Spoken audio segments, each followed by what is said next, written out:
ನಮಸ್ಕಾರ ಪ್ರೀತಿಯ ವೀಕ್ಷಕರಿಗೆ ನಮಸ್ಕಾರ. ಎಲ್ಲರೂ ಹೇಗಿದ್ದೀರಾ? ಚೆನ್ನಾಗಿದ್ದೀರಾ? ಬಾಳಲಿ ವ್ಯವಸಾಯ, ಬಾಳಲಿ ಆಡಳಿತ ವ್ಯವಸ್ಥೆ, ಪ್ರಪಂಚದ ಎಲ್ಲರ ಮುಖಗಳಲ್ಲೂ ಬೀರಲಿ ನಗುಮುಖ. ಬಾಳಲಿ ಆತ್ಮವೇ, ಬೆಳಗಲಿ ಆತ್ಮವೇ. ಬಾಳಲಿ ನಮ್ಮ ದೇಶ, ಬೆಳಗಲಿ ನಮ್ಮ ಸೈನಿಕರು.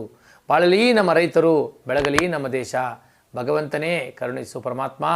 ಎಲ್ರಿಗೂ ಆರೋಗ್ಯವನ್ನು ಕೊಡಪ್ಪ ತಂದೆ ಪರಮಾತ್ಮ. ಈ ಕೊರೋನಾ ಅನ್ನೋದನ್ನು ಬೇಗ ಓಡಿಸಪ್ಪ. ಮೊದಲನೇದಾಗಿ ಮಾಸ್ಕ್ ಹಾಕ್ಕೊಳ್ಳಿ, ಡಿಸ್ಟೆನ್ಸ್ನ ಮೇಂಟೈನ್ ಮಾಡಿ, ಕೈಯನ್ನು ದಯವಿಟ್ಟು ಚೆನ್ನಾಗಿ ತೊಳಿರಿ. ವ್ಯಾಕ್ಸಿನೇಷನ್ ಕಂಪಲ್ಸರಿ ಹಾಕ್ಸ್ಕೊಳ್ಳಿ, ಒಳ್ಳೆಯದು. ಏನಪ್ಪ ಆಯುರ್ವೇದಿಕ್ ಅವರು ಹಾಕ್ಸ್ಕೊಬೇಕಾ? ಖಂಡಿತವಲ್ಲ ಹಾಕ್ಸ್ಕೊಳ್ಳೇಬೇಕು. ಬದುಕಬೇಕಾ? ಹಾಕ್ಸ್ಕೊಳ್ಳಿ. ಯಾವನ ತಲೆ ಕೆಟ್ಟು ಗಿರಾಕಿ ಕೂಡ ಏನೇನೋ ಮಾತಾಡ್ತಾವಕ್ಕೆಲ್ಲ ಕಿವಿ ಕೊಡಬೇಡಿ. ಅವನು ಯಾರೋ ಹೇಳ್ತಾನೆ ವ್ಯಾಕ್ಸಿನೇಷನ್ ಹಾಕೊಂಬಿಟ್ರೆ ಮಕ್ಕಳಾಗಲ್ಲ, ಅವೆಲ್ಲ ಸುಳ್ಳು, ಯಾವೆಲ್ಲ ಇಲ್ಲ. ಪಾಪ ನಮ್ಮ ವಿಜ್ಞಾನಿಗಳು ರಾತ್ರಿ ಹಗಲು ಒಂದೇ ಕಣ್ಣಲ್ಲಿ ಎಣ್ಣೆ ಬಿಟ್ಕೊಂಡು ಅಂಥ ಅದ್ಭುತವಾದ ಈ ವೈಜ್ಞಾನಿಕ ವಿಧವಾದಂಥ ಈ ವ್ಯಾಕ್ಸಿನೇಷನ್ ಕಂಡಿಡಿದವ್ರೆ, ಹೌದಲ್ವಾ? ಸೊ ಹಂಗಾಗಿ ದಯವಿಟ್ಟು ವ್ಯಾಕ್ಸಿನ್ ಎತ್ತಿಗೆ ಮಾನ್ಯತೆ ಕೊಡಿ, ಎಲ್ಲರೂ ಹಾಕ್ಕೊಳ್ಳಿ, ಚೆನ್ನಾಗಿರ್ಬೇಕಲ್ವಾ? ದಯವಿಟ್ಟು ಮಾಡಿ. ಓಕೆ, ಇವತ್ತು ನಾನು ಅಲ್ಲಿಗೆ ಸಂಬಂಧಪಟ್ಟಿದೆ ಕೆಲವೊಂದು ಮನೆ ಮದ್ದನ್ನು ಹೇಳ್ಕೊಟ್ಬಿಡ್ತೀನಿ. ಫಸ್ಟ್ ಆಫ್ ಆಲು, ನಮ್ಮ ದೇಹದಲ್ಲಿ ರಕ್ತ ಬಂದು ಯಾವುದು ಹೊರಗಡೆಯಿಂದ ಕೆಮಿಕಲ್ ರಕ್ತ ಯಾವುದು ಹಾಕ್ಬಾರ್ದು. ಅಂದರೆ ಕೆಮಿಕಲ್ ರಕ್ತ ಅಂದರೆ ಗೊತ್ತಾಗುತ್ತಲ್ಲ, ಕೆಮಿಕಲ್ ರಕ್ತ, ಆ ರಕ್ತ ಬೇಡ. ಆಲ್ಕಲೈನ್ ಅಂದರೆ ಖಾರ ಇರ್ತಕ್ಕಂಥ ರಕ್ತವನ್ನು ದೇಹದಲ್ಲಿ ಹಚ್ಚಿಸ್ಕೊಬೇಕು. ಅದು ನಮ್ಮ ಮನೇಲಿರ್ತಕ್ಕಂಥ ಮದ್ದಲ್ಲೇ ಮಾಡ್ಕೊಬೇಕು. ಅದರಲ್ಲಿ ಯಾವುದಾದ್ರು ಖಾರದಿಂದ ಬರ್ತಕ್ಕಂಥ ಅಂಶ ನೀವು ಒಳಗಡೆ ತೊಗೊಂಡಾಗ ರಕ್ತ ತನ್ನಷ್ಟಕ್ಕೆ ತಾನು ಉತ್ಪತ್ತಿ ಹಾಕೊಂಬರುತ್ತೆ. ಅದು ಯಾವುದಾದ್ರು ಗೊತ್ತಾ? ಶುಂಠಿ, ಮೇಯ್ನ್ ಶುಂಠಿ, ಆಮೇಲೆ ಬೆಳ್ಳುಳ್ಳಿ, ಆಮೇಲೆ ಮೆಣಸು, ಆಮೇಲೆ ತಿಪ್ಲಿ, ಜೀರಿಗೆ, ಈ ರೀತಿ ಖಾರವಾದ ಪದಾರ್ಥಗಳನ್ನ ಯೂಸ್ ಮಾಡ್ತಾಯಿದ್ರೆ ನಿಮಗೆ ಈ ಪ್ರಾಬ್ಲಮ್ ಸಾಲ್ವ್ ಆಗುತ್ತೆ.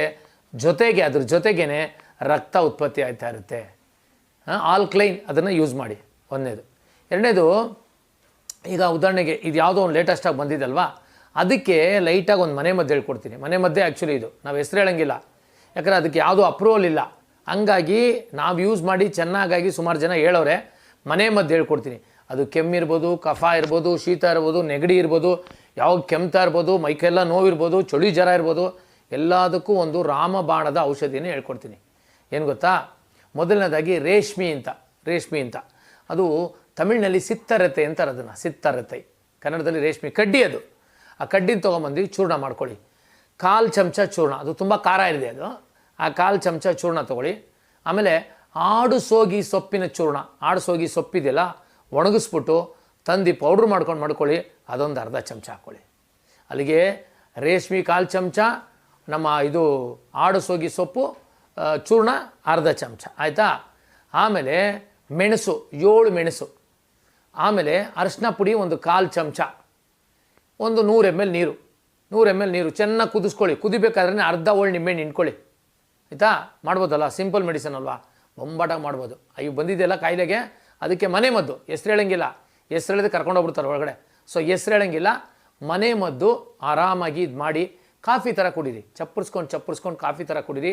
ಇಲ್ಲಿರ್ತಕ್ಕಂಥದ್ದೆಲ್ಲ ಹೊರಗಡೆ ಹೋಯ್ತಾ ಇರುತ್ತೆ. ಬೇಕಾದರೆ ತಿಪ್ಲಿ ಸೇರಿಸ್ಕೊಳ್ಳಿ ಅದ್ರ ಜೊತೆ, ಬೇಕಾದರೆ ಸ್ವಲ್ಪ ಒಣಶುಂಠಿ ಪುಡಿ ಹಾಕ್ಕೊಳ್ಳಿ. ತಿಪ್ಲಿ, ಮೆಣಸು ಮತ್ತು ಶುಂಠಿ ಇದೆಯಲ್ಲ, ತಿಪ್ಲಿ, ಮೆಣಸು, ಶುಂಠಿ, ತಿರುಕಟ್ಟುಕ ಅಂತ ಇದಕ್ಕೆ ಹೆಸರು. ಸೊ ಇದು ಮಾಡೋದ್ರಿಂದ ಕೆಮ್ಮು, ಕಫ, ಶೀತ, ನೆಗಡಿ, ಜ್ವರ ಇದಕ್ಕೆಲ್ಲ ಸರಿ ಹೋಗುತ್ತೆ. ಬೇಕು ಅಂದರೆ ನೆಲಬೇವು ಹಾಕ್ಕೊಳ್ಳಿ, ಸ್ವಲ್ಪ ನೆಲಬೇವು ಸಿಕ್ಕಿದ್ರೆ, ಇಲ್ಲಾಂದರೆ ಪರವಾಗಿಲ್ಲ. ಇಷ್ಟು ಮಾಡ್ತಾ ಈಗ ಬರ್ತಕ್ಕಂಥ ಈ ಯಾವುದೋ ಬರ್ತಾ ಇದೆ ಸ್ಟೈಲಾಗಿ, ಅದು ಒಳಗಡೆ ಬರಬಾರ್ದು. ನೀವು ಚೆನ್ನಾಗಿರ್ಬೇಕು ಅಂದರೆ ದಯವಿಟ್ಟು ವ್ಯಾಕ್ಸಿನೇಷನ್ ಹಾಕ್ಕೊಂಡ್ರೆ ಮಾತ್ರ ಖಂಡಿತವಾಗ್ಲೂ ತುಂಬ ಚೆನ್ನಾಗಿರ್ತೀರಲ್ಲ. ಓಕೆನಾ? ಇಲ್ಲಿವರೆಗೂ ನಮ್ಮ ವಿಡಿಯೋವನ್ನು ವೀಕ್ಷಣೆ ಮಾಡೋದಕ್ಕೆ ನಿಮಗೆಲ್ರಿಗೂ ಅನಂತ ಧನ್ಯವಾದಗಳು. ಇದ್ರ ಜೊತೆಗೆ ಒಂದು ವಿಚಾರ ತಿಳಿಸ್ಕೊಡ್ತೀವಿ. ಕೊರೋನಾ ಸಮಯದಲ್ಲಿ ನಮ್ಮ ಹತ್ರ ಯಾರ ಹತ್ರ ದುಡ್ಡಿಲ್ಲ, ದುಡ್ಡು ತುಂಬ ಕಷ್ಟಪಡ್ತಾ ಇದ್ದೀವಿ. ಹಾಗಾಗಿ ನಾವು ಒಂದು ಕಂಪ್ನಿಗೆ ಇನ್ವೆಸ್ಟ್ಮೆಂಟ್ ಮಾಡಿದ್ದು. ಕಂಪ್ನಿ ಹೆಸರು ಅಂತರಾಸ್ ಅಂತ, ANTARES ಅಂತ, ಅಂತರಾಸ್ ಅಂತ. ಇದು ಝೂಮ್ ಮೀಟಿಂಗ್ ಇರುತ್ತೆ ಸಂಜೆ ಕನ್ನಡದಲ್ಲಿ. ಈಗ ತಮಿಳು, ತೆಲುಗು ಮತ್ತು ಮಲಯಾಳಿ ಬೇರೆ ಭಾಷೆಗಳಲ್ಲಿ ಹಾಕವ್ರೆ. ಹಾಗಾಗಿ ನಾವು ಕನ್ನಡದಲ್ಲಿ ಝೂಮ್ ಮೀಟಿಂಗು ಭಾನುವಾರ ಸಂಜೆ 7 ಗಂಟೆಗೆ ನಡೀತದೆ. ಭಾನುವಾರ ಸಂಜೆ 7 ಗಂಟೆಗೆ.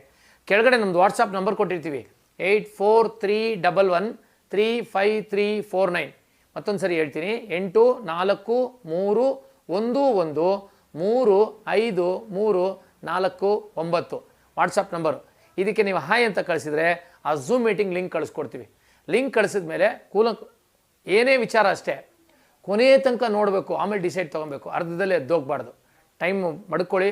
ಯಾಕಂದರೆ ಈಗಿರೋ ಈ ಸಮಯದಲ್ಲಿ, ಕಾಲಘಟ್ಟದಲ್ಲಿ ಕೊರೋನಾನ ಪೀಡಲೂ ಈ ಸಂಸ್ಥೆ ನಮಗೆ ದುಡ್ಡು ಸಿಕ್ಕಾಪಟ್ಟೆ ಕೊಡ್ತಾವ್ರೆ. ಅಂದರೆ ನಾವು ಹಾಕಿರೋ ಬಂಡವಾಳಕ್ಕೆ ಇನ್ವೆಸ್ಟ್ಮೆಂಟ್ ಬರ್ತಾ ಇದೆ. ಸೊ ದಯವಿಟ್ಟು ಲಿಂಕ್ ಕೆಳಗಡೆ ಕೊಡ್ತೀವಿ, ಅಟ್ಯಾಚ್ ಮಾಡಿ ನೋಡಿ, 10 ಜನಕ್ಕೆ ತಿಳಿಸಿ ಅಂತ ಹೇಳ್ತಾ, ಇಲ್ಲಿ ತನಕ ನಮ್ಮ ವಿಡಿಯೋವನ್ನು ವೀಕ್ಷಣೆ ಮಾಡೋದಕ್ಕೆ ನಿಮಗೆಲ್ರಿಗೂ ಅನಂತ ಧನ್ಯವಾದಗಳು. ನಮಸ್ಕಾರ. ಪ್ರೀತಿ ಹರಡಲಿ, ಎಲ್ಲರೂ ಬಾಳಲಿ. ಪ್ರೀತಿ ಹರಡಲಿ, ಎಲ್ಲರೂ ಬಾಳಲಿ. ಪ್ರೀತಿ ಹರಡಲಿ, ಎಲ್ಲರೂ ಬಾಳಲಿ.